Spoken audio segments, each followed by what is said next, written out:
kind words. So I'm very happy to be here. The first Ethnology conference was held in Trivandrum, and that enthused me a lot, and I thought that I should come and attend as a participant here. But I was asked to make a presentation on administrative contribution of missionaries to administrative setup in India. Then I thought that I'll shift to this particular topic, because I worked as Principal Secretary Education in Kerala for about 5 years. So education is a very close subject to my chest. And also there is a little bit of administrative matters included in this presentation. How the present education administration system came into being in India. So therefore I am mixing the two topics, but I am going to concentrate on missionary contribution to the education sector in India. Okay, this is a very familiar thing. I need not dwell upon much. Education system in India was essentially the Gurukul system. Gurukul or ashram was a type of residential school in India. The students would reside with the guru. At the end of the study, the people would be ready to give a Guru Dakshina. There was no fee or anything like that. That was the system prevalent in Kerala. Guru was always a male from the Brahmin caste. The Gurus were believed to have knowledge in warfare, administration, scriptures, etc. Guru bring the student not only unto himself, but also unto the Supreme Self. They were taking the Shishya to God also. Guru invests the student with a sacred thread, so that Brahmanical right of giving the sacred thread. Teach sacred scriptures, Vedas and all. An envoy of about 12 years from Brahmin or Kshatriya caste would be enrolled and would study for 9 to 12 years. This was essentially the system. These are the subjects taught there. Shiksha, language, grammar, astronomy, economics, law, art of warfare, fine arts, etc. This is instruction by a guru, sannyasi type person, and shishyas assembled around them and get the instruction. That was the system. So there were a few limitations to the system. The knowledge of most of the gurus would have been insufficient, especially as civilization progressed, and as we may appreciate, there was no continuous training program or anything like that, though. So the maximum the guru could give was what he knew, and therefore there was a limitation on that. Only the priestly caste could become gurus, limiting the number. Any other caste fellows couldn't have dreamed about becoming a guru that way. Instruction was at home, so there is a limitation because it is a small place and the students have to reside there, so there was much limitation. The number was totally limited. Only upper caste could study, leaving out the majority of the people. Those in the lower tiers of the Varna and also outside the Varna, they were all outside the purview of the teaching learning system. The lower castes were prohibited from studying. There were cruel punishments like pouring molten lead in the ears of lower caste people who hear the Vedas. It was so strict. They were prohibited from listening to Vedas even. We can forget about their opportunities to study Vedas and all. So it was a very cruel system. So the opportunity for them was very limited. Then coming to the medieval India, from the 5th century onwards up to say 1350 AD, there were frequent attacks like that of Ghazni, Gori, Mongols, etc. And they disturbed the educational system. What I am saying is that because of the foreign attacks, which was quite frequent, and maybe for years together India was under the threat of the attack of these people, that really disturbed the education system, and therefore by the end of the medieval time, India was in a very deplorable condition as far as education is concerned. The education system in India continued by far the same. The same Gurukula system continued, which was weakened because of the attack, but the same scenario continued. The education scenario of the modern era. after 1350 could be divided into two periods. Up to the beginning of administration by East India Company. East India Company was set up in 1600 AD. So 1350 to 1600. Then the British era from East India Company to the independence of India. The modern era even shoots after the independence also, but I am not covering that because my topic is missionary contribution. The first half of the modern era, in the first half, the Gurukul system continued in India. Parallelly, the Mughal administration and mullahs in the mosque encouraged use of Persian language. Now that added another confusion to the education system. Many of the children were taught Persian and even Urdu based on the mosque-based teaching system. So, in addition to the Indian languages, Persian and also Urdu to a great extent was used in education. There were only a few education institutions in India. Very few, negligibly, we can ignore the number, so small. The literacy and enrollment in schools were abysmally low by the end of the first half at below 1%. Enrollment was below 1%. Likewise, literacy was also equally deplorable by 1600 AD. It was at a time when the literacy of the Western countries was above 50, and the enrollment was about 16.6 in Europe and 5 in South and Southeast Asia. What I want to do is to compare the literacy and also enrollment at that time prevalent in the world and comparing it with Europe. Literacy was about 50% and enrollment was about 12.6% in Europe. Whereas in India it was 0.6 or something like that. In the South and Southeast Asia, these figures were about 5% at that time. What I am saying is, India was not even 1/10 of what was there in the other countries similar to India in the same area. So I will come to the British era, started with the establishment of the East India Company around 16,000 AD. It had two phases, namely the role of East India Company. In the initial phase up to 1857, the East India Company was directly ruling India about 257 years. They were doing the business of administering education in India. That was the first phase. Then the direct rule by the British took. After 1857, it was taken over by the British Crown, and 1857 up to 1947, it was direct British rule. The period may be designated as the period of missionary involvement in education sector. I am concentrating the missionary involvement from 1600 AD. So that is the era when the missionaries really involved in the education sector in India. Education sector during the rule of the East India Company. The company was against giving education to Indians, as they feared that the educated Indians would destabilize their rule. The famous story about the problems William Carey faced to enter India. They were totally against educating the Indians and also allowing the missionaries to enter India, because they feared that by destabilizing the apple cart, their business may be affected. They were motivated by profits only, so they didn't want anything to happen in India, especially in education sector. They were against social reforms and spreading of Christianity as well.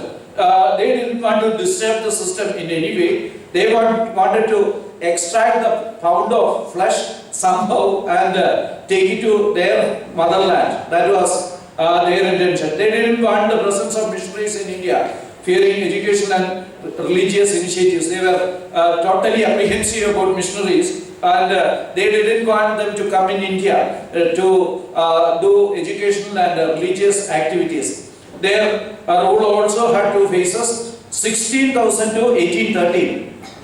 1813 is a watershed year in the history of educational development in India, when the Charter Act of 1830 came into existence, or it was promulgated.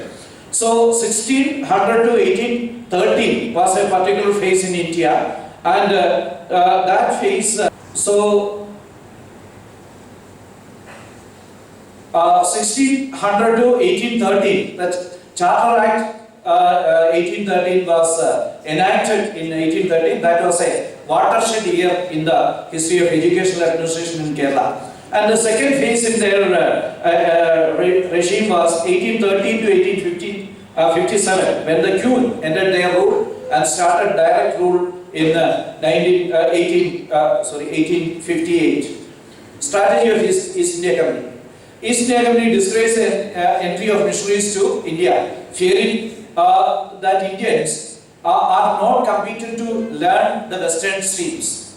We can never justify British rule or East India Company rule, and they were not for the interest of the Indians, though they have done certain things in the development of education in India.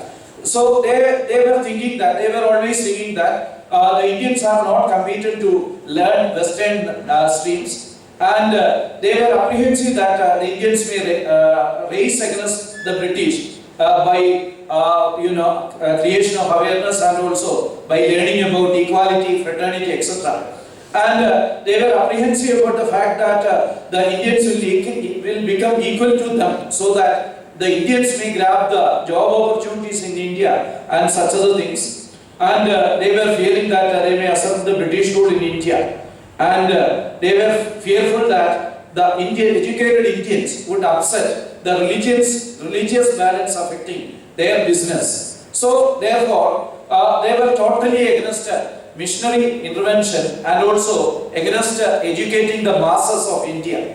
This is a fact that they knew very well that if missionaries come to India and educational initiatives are undertaken and also social reforms, these Indians will fight against them and they will go free from their slavish rule. So this was very well known. So allowing the missionaries was not an accident. It was a result of a lot of agitation and lobbying by the Christian missionaries with the help of prominent people in England to lead to the Charter Act 1813, which was a turning point in the educational history of India. What I am saying is that the Britishers and also the East India Company people pretty well knew that if the missionaries enter India and also if they are allowed to have their say in the education of the masses in India, their control of India will be lost in no time. So it was not an accident or it was not a charity that they allowed or anything like that. Under persuasion, under agitation, under lobbying and under hard work by a number of people, that they finally allowed the missionaries to enter India. Educational progress during the British rule, the government involvement of, I am coming to the second phase, that is the British rule phase. The government involvement in education increased compared to the East India Company. The Britishers were better performers in the education sector. Investment increased in education, a total of spending of 57 crores up to 1947. At that time it was a huge amount. They spent about 57 crores from 1857 to 1947. And the literacy increased from 0.6 to 14% by 1947. So at the time of independence, our literacy was 14%. We had about 2,18,165 schools, having about 1.8 crore students, 636 colleges, 17 universities, etc. by 1947. By the time of independence, there were a lot of education institutions. By the beginning of modern era, India had absolutely nothing. But by the time Britishers left India, we had about 2 lakhs institutions, 1.8 crore students, 636 colleges, 17 universities, etc. So they contributed a lot, but we cannot really, say that they were a blessing to India, because they were definitely exploiting India. But out of some compulsion, which I will come to later, they invested a lot in education, and that paved the way for further development. That was the stepping stone or the springboard for further development in education. There is further consolidation post-independence. We all know what is happening in India. There is leaps and bounds of development, in addition to what happened up to independence. This is a chart showing the growth of literacy world over. So that pinkish part, that represents illiteracy, and bluish part represent literacy.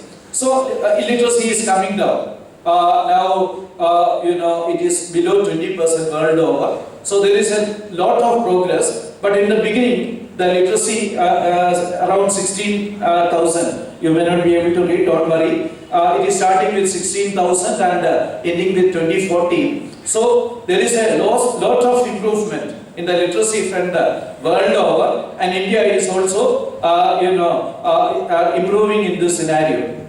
Literacy trend in some countries, the comparison of trends in some countries. So many of the countries improved very much, but some countries are lagging behind. Literacy rate of India was 0.65 in 1600 as against 30 of European countries. Present gap is much lesser. What I am saying is India is catching up. So at the beginning of the British rule or East India Company rule, it was 0.65, below 1%. But now it is literacy is 74%. So the gap between the Western countries and European countries and India is much lesser. So, but the European countries started a base point of 30% at that time. So the gap was huge. Now we are catching up with the Western world, and I'll be explaining what happened in between. And primary enrollment rate. How many students get enrolled into the primary gross enrollment rate and all. This is the graph showing different countries. Indian gross enrollment rate at primary level is about 97% at present. 97% of Indian children join a school, at the age of 5 or 6. As against 74 of South and East Asia and 82% of global average. Enrollment global average is 82% only. The South and Southeast Asian average is only 74%, but India is at 97%. So in GER, growth enrollment rate, India is doing very well, pretty well. So we can be proud about the educational achievement in India post independence. This is enrollment in Southwest Asia. Most of the countries are lagging far behind. This is 2005 figures. Pakistan was 38, 33 at that time. Likewise, Afghanistan was 22%. At that time, India was 75%. What I am saying is, the countries neighboring, including Bhutan and all these countries, Bangladesh and all these countries, India did well by 2005 in enrollment. And subsequently with the Sarva Shiksha Abhiyan and all, India picked up further. And it has almost reached 100% now. So this is a very good achievement and we can really be proud. Even though our country is a poor country, it is a diverse country. Lot of cultural, linguistic, caste and other diversities, but still in education sector we did pretty well, and we are far better off than our neighbors in this area. India spending on education. India spending on education in terms of percentage of GDP has plummeted further down to 3.71% by 2017. We are spending only 3.71. The global investment is 5% of GDP. And most of the Western countries are spending 7 to 8% of GDP on education. The Kothari Commission recommended 6% investment on education, 6% of the GDP. But unfortunately, every year it is going down and down. The 2017 budget, earmarked 3.71 of the GDP only. So, investment is lesser and lesser in India. Maybe the ruling people are thinking that educated Indians may be a threat to them. They are reducing the investment in education year by year. It was 3.9 in 2013 and which has come down to 3.71 almost 0.2% in 4 years. What I am saying is, our achievement is very good, our enrollment is good, we have achieved very well in literacy, and totally almost every other child is in the school, but our investment in education is going down. But in spite of that, we are achieving all this. We are far below in investment compared to the world average. What made the GER of India higher in spite of all odds? India has a lot of odds, but India is doing very well in certain areas of education. What makes, I didn't take the higher education and all, higher education sector also, it is improving now. It is about 25% of the people are getting enrolled into university education, and there is improvement all around. So what made the education improvement of Kerala in spite of all odds? As I said, it is a nation made up of a number of countries, many languages. Caste is really an impediment for educational progress or any progress. So different people speak different languages, hundreds of languages in this country. It is a very diverse country, and our economic resources are very poor. It is a poor country by all standards, but we did very well in education within the limitations. It is not because of the efforts of the traditional educationists. So we cannot say that the Gurukul system improved our GER or anything like that. It is, we cannot give the credit for this achievement or stellar performance for the traditional educationists. Effort of East India Company alone also cannot be attributed as a case. They improved after 1813. Up to 1813 they were showing a very negative tendency. After 1813 they improved. They contributed a little bit, but that alone is not the reason for the stellar performance. Efforts of the British Raj alone, no. By the time of, it is true that by the time of independence we had about 2 lakhs of institutions and 1.8 crores of students and all, but that alone is not responsible for the education improvement. Efforts of social reformers alone. We had a number of social reformers like Rajaram Mohan Roy, they also contributed a lot, but their efforts cannot explain the education performance of India. Investment by the independent India, not no. The investment by the government of India is not satisfactory to any of us. It should have been around at least 5 to 6%, but it is now struggling at 3.7%. So investment has gone into, definitely that is a cause, but it alone cannot explain why India did well. But it happened mainly by the efforts of the missionaries who toiled in the land of India. They came and died here without any selfish motives, and I want to show how they paved the way for the educational development of this poor country. History of missionary initiatives in India.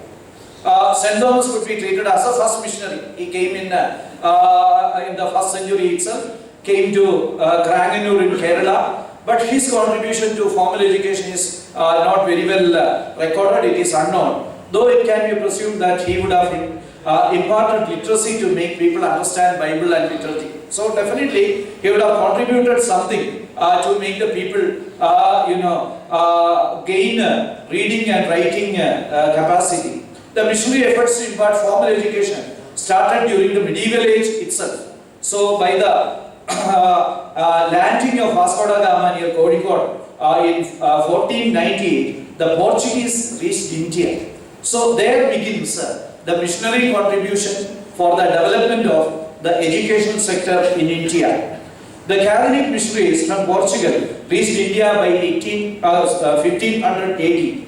So immediately after Vasco da Gama, many missionaries and including some priests and people, volunteers, reached India by 1500 AD, and they were the first missionaries who contributed to the education of India. They started parochial schools. Those schools were known as parochial schools for the locals, teaching them Portuguese language so as to empower them to read the scripture and liturgy. They started some schools for the local people. They were known as the parochial schools. So there they taught them Portuguese language so that they will be able to read the scripture and also the liturgy.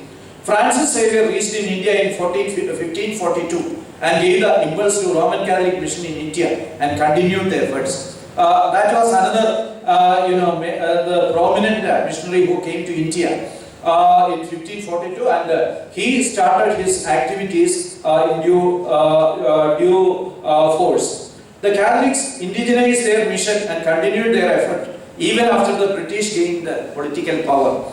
By 1600 and by the establishment of the company, East India Company, and after by the British gaining supremacy, the Portuguese rule was restricted to a very limited area. So the Catholic missionaries didn't have that say in the administration of India, but they did a wise thing by indigenizing Indian mission, and they continued their work. The Catholic Church runs today over 17,000 educational institutions in India, including 1,500 professional and training schools, mostly in rural areas of India. 70% of their institutions are in the rural areas, only very few in the urban areas. So they continued their missionary effort even when Portuguese lost their power in India, or practically lost their say in the affairs of India also. The Catholic missionaries continued their work. We are sitting in a Catholic institution. We should remember the contribution of the Catholic missionaries for the building up of the educational sector in India. The German missionaries landed at Tarangambadi or Tranquebar, a town in Nagapattinam district of Tamil Nadu near Karaikal in 1706. Immediately after the Protestant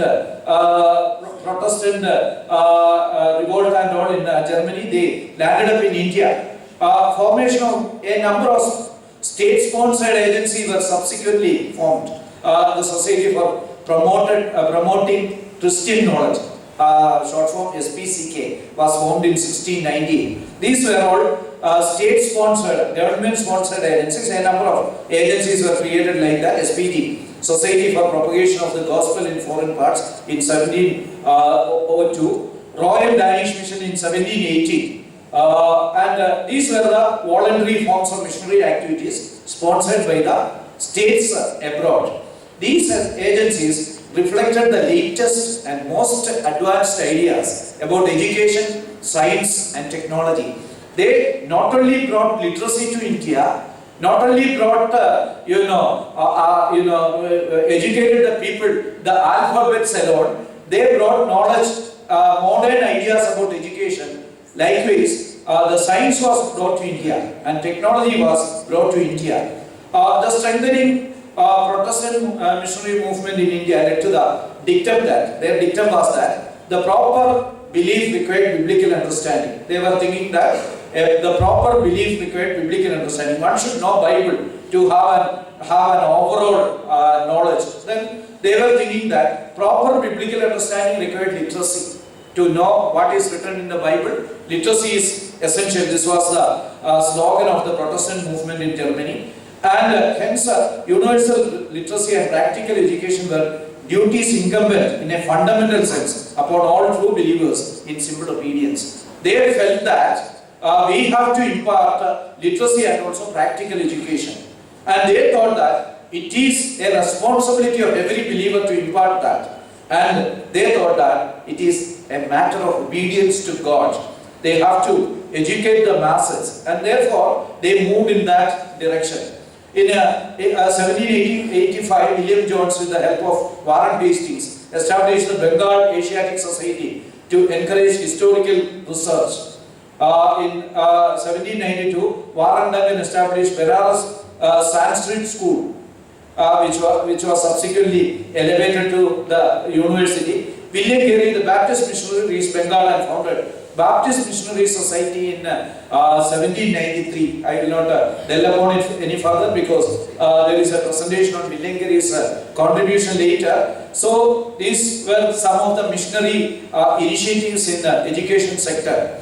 I list out some of the missionary outfits. The Baptist Missionary Society, established by William Carey, London Missionary Society of 1795, Scottish Society of 1796, Church Missionary CMS Missionary Society of 1799, American Mission of 1815, Basil Mission of 1815, Isai Jan Prajarak Samadi of 1817, Wesleyan Mission of 1819, Irish Presbyterian Missionary Society of 1840, newer and younger Christian missionaries from abroad and often from different countries in the West tended to look for vacant places in order to work among yet unreached people. A number of missionaries, especially from new missionary organizations abroad, came and they were looking for fresh Gurukul areas to work, and they spreaded their wings to such areas. The Christian missionaries helped in spreading mass education among the Indians, for which they laid great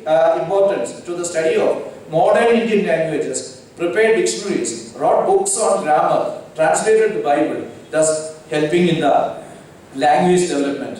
Brother Dr. Babu Varghese, is a real expert in talking about these topics, how the languages in India was dependent on the service of the missionaries. But since I am concentrating on education, I will not further develop on that. They established a number of colleges and schools. So this this list is not comprehensive. There were a number of other missionary agencies also, hundreds.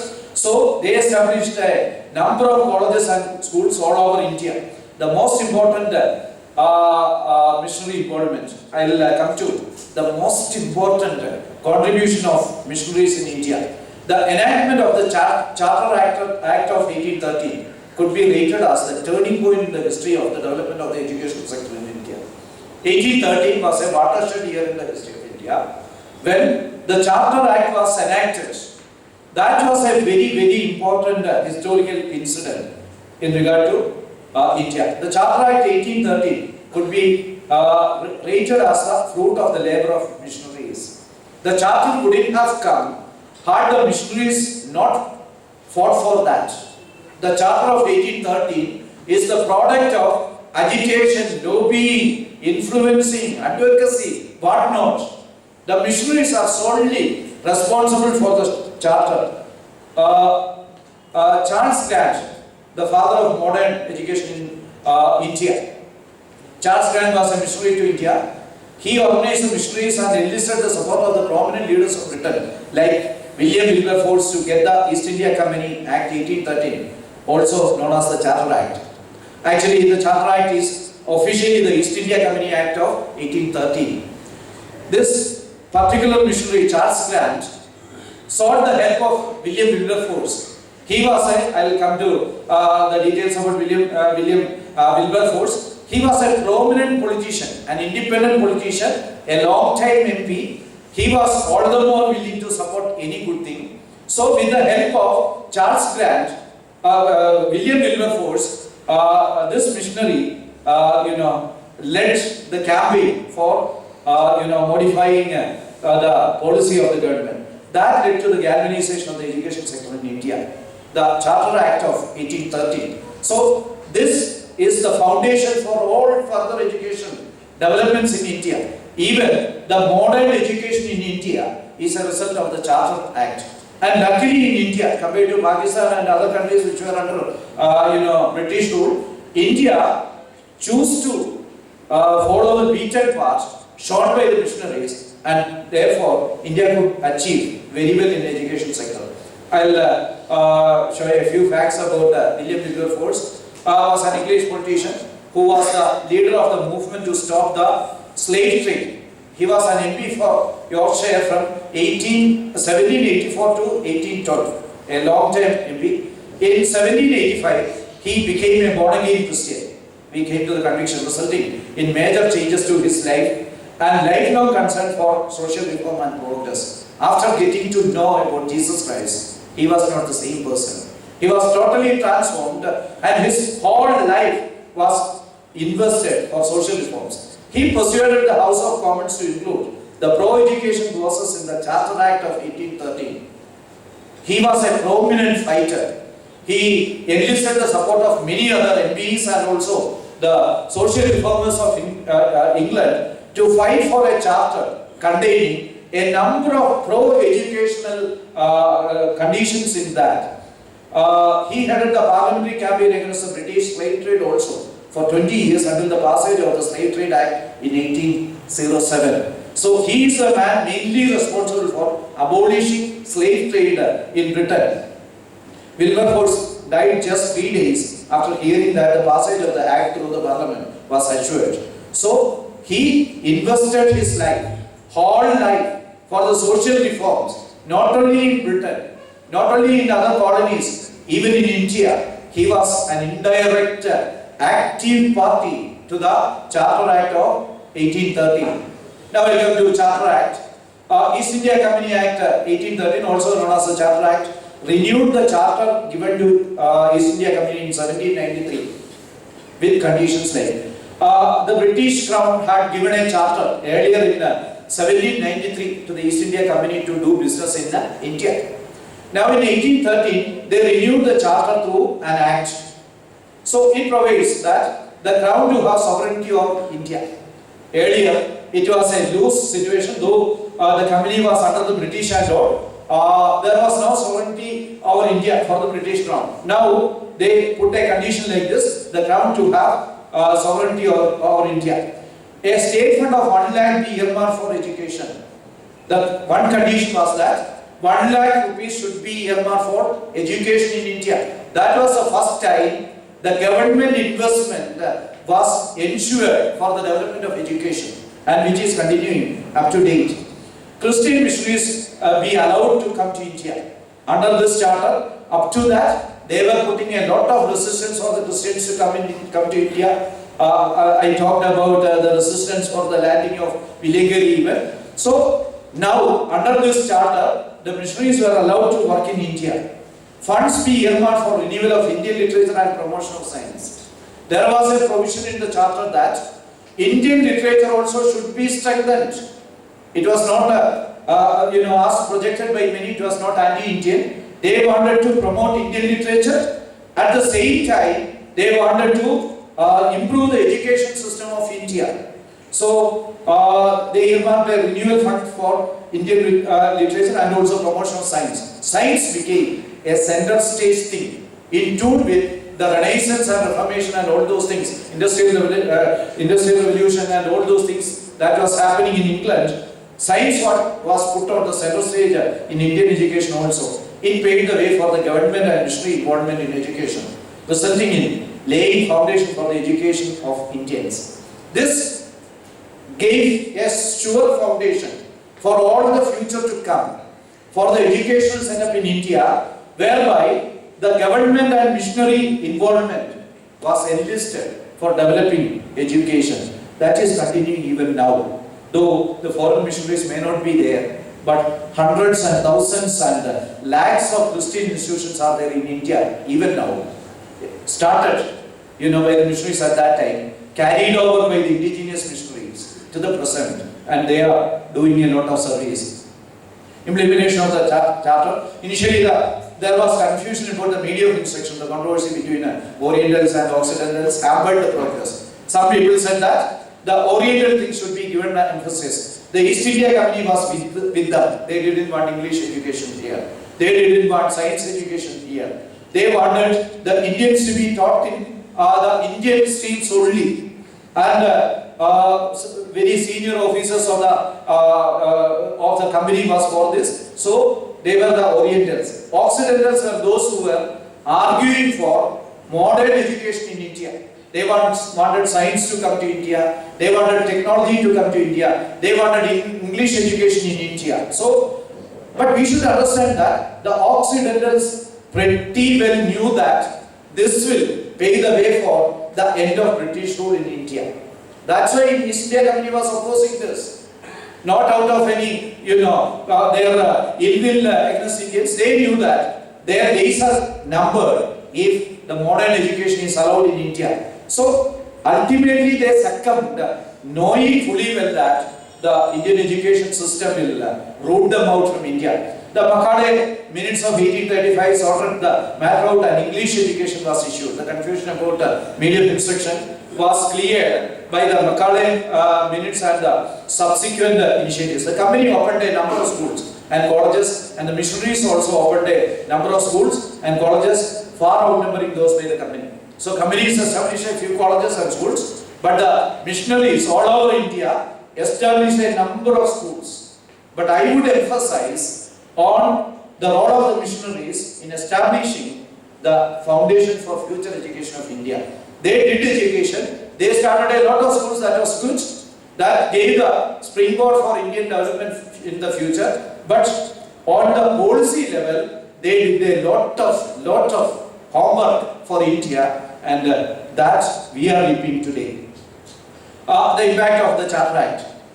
A total education spending of 57 crores up to 1947. The literacy increased from 0.6% to 14. We had about 2.18 lakh schools and 1.8 crores students, 17 universities, 636 colleges by the dawn of independence in India. Free education for the poor was introduced. Scholarship for higher education was introduced. Many got chance to study abroad in world-class universities, including Gandhiji, Nehru, and many other leaders of India. Many got an opportunity to study in world-class universities. The caste barriers were broken, and all caste people could study. Had the missionary intervention was not there, had the Charter Act was not passed, this would have been a very difficult proposition to open education to all castes in India. Especially, India was a fractured country with many small countries within the boundary of India. So this would have been a difficult task. The caste barriers were broken by the Charter Act.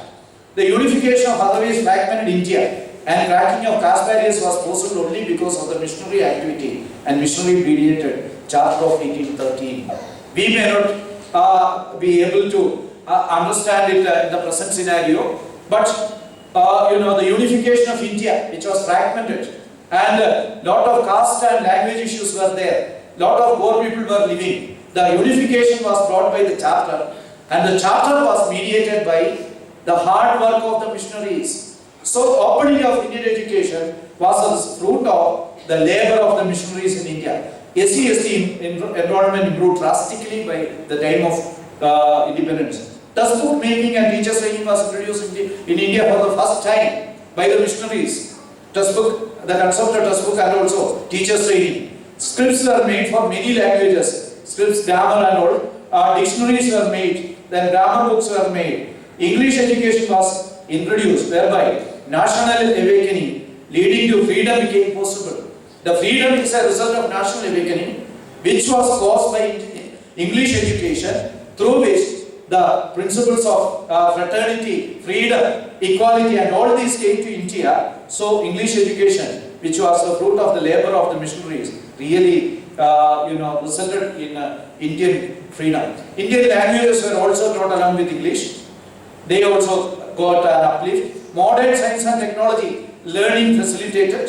Science and technology were brought to India. Vocational training was given a lot of emphasis. Up to that was not there. Modern teaching methodology was introduced. Then girls' schools were started. Women's education was embarked upon. Up to that time, no girl would have been studying in a Gurukul. But with the Charter and also with the missionary intervention, women's education got a real uplift. The system of aided schools, working with granted aid, was introduced, which is being adopted effectively post-independence also. I want to invite your attention to this. All over India, now there is a system of aided schools, whereby Government of India gives a grant, a small portion of the expenditure of running of schools, and the school management, be a Christian organization or a Hindu organization or a Muslim organization or an NGO, whatever it is, they will be running the institution. For example, in Kerala, almost 65% of the institutions are aided, private institutions. They are a direct result of the implementation of the Charter in 1813. So, significance of missionary. The introduction and growth of Western education in India was the lever which moved the medieval Indian world after centuries of inertia under Muslim rule. This is the words of Bose N.S. 1990. He was the former Vice Chancellor of Vishwabharati University. So, the introduction of Western education was the lever which moved the medieval Indian world, which was in a very poor condition. Non-Christian initiatives induced by the Charter. The Charter influenced non-Christians as well, like Rajaram Mohan Roy, Jai Narayan Ghoshal, Pandit Gangadhar Shastri, etc. I'll go to the debates in the Constitution Assembly. Pandit Lakshmikant Mitra, it is recorded in it is available in the net also. He said in the constitutional debate, the Indian Christian community happens to be the most inoffensive community in the whole world of India, all of India. If this vast amount of 2 crores were utilized by this Christian community for purposes of seeking converts, then the Indian Christian community, which comprises only 7 million, would have gone up to 70 millions. In the debates, during the debates on secularism, he was saying that don't fear about the Christians. They are not doing these things for conversion. Had they been interested in conversion, they could have very well spent this money for inducing conversions or forceful conversions. This is another this thing. This is Sri K. Sandhanam. Those who drafted the constitution have taken care to see that no unlimited right of conversion has been given. People have freedom of conscience. And if any man is converted voluntarily owing to freedom of conscience, then well and good. What he says is this: freedom of conscience makes a man. If you don't have to have the freedom to change, if you are convinced in your mind, you are like an animal. So this is a freedom of the conscience, and it is basic. That's what he is saying. If any man is converted voluntarily owing to freedom of conscience, then well and good. No restrictions can be placed against it. But if any attempt is made by one religious community or another to have mass conversions through undue influence, either by money or by pressure or by other means, the state has every right to regulate it. He was supporting, including the right for propagating religion in the constitution. He said that the change in one's religion because of change in mind is justifiable. This is again Sandhanam sir. I know as a person who has studied for about 14 years in Christian institutions that no attempt had been made to convert me from my own faith and to practice Christianity. He studied in Christian institutions for 14 years. He says that there was no attempt for forceful conversion. I am very well aware of the influences that Christianity has brought to bear upon our own ideals and our own outlook, including himself. Yes, Christianity has influence. But he was never converted, that's what he is saying. And I am not prepared to say here that they should be prevented from propagating their religion. These are recorded in the debates of the Constituent Assembly. Should the credit for educational progress be given to the missionaries as they prepare, as they were proselyting? They were not converting anybody by force or inducement. Had they been, the percentage of Christians would have been much more. So there was no forced conversion. If there was something here or there, that was only an aberration. In Christianity, forceful conversion is a sin. One should, using his free will, accept the Lordship of Christ consciously, forsaking the worldly pressures. So conscious mental conversion is the rule of Christianity. Any forceful conversion is a sin. No missionary would derive any pleasure in converting a person forcefully, as it will be disliked by his God. He will not dare to do that. So even if they were using education as a cover for spreading gospel, need they be decreased? For sake of argument, if one says that they used education to impress people and ultimately the people got proselyted because of seeing the performance in education, should they be decried? No. They involved in good works as unselfish good work is a mandate for any Christian. Good work is a mandate for any Christian. It has to be done at all costs. He has to do good works. It is a mandate given by Bible. And it has to be unselfish. No agenda should be there. They had done only rightful action of propagating gospel, which they believed to be true. Otherwise, they would have been selfish also. Had they not propagated gospel, they should have been branded as selfish because they believed in gospel. One's own conviction that something is good, whether he is sincerely mistaken or he is genuinely true, one has to propagate that. Otherwise, they will be termed as selfish. Rather, we should count the advantages to the country because of their work. Instead of decrying their work, we should thank them for the contributions made by them. A scientist or a player or an actor may be performing for getting money, status, etc. But still we honor their contribution and feel grateful to them. A scientist may be getting a salary, a fellowship, something like that, some remuneration. But we are thankful for the discovery because They were doing a legal thing, a good thing, and they were helping the humanity. Therefore, we are all thankful. This massive country with diverse language, culture, caste, religion, class, nationalities, etc., would never have unified and imparted modern education had the missionary effort not been there. Yes, India is indebted to the missionaries for the educational progress it has achieved. We have to be thankful to them. Let us rededicate to continue the work. Today also, we have to carry on the work in true spirit as they did, without any selfish motives. That is our mandate. Thank you very much. Thank you very much for the question.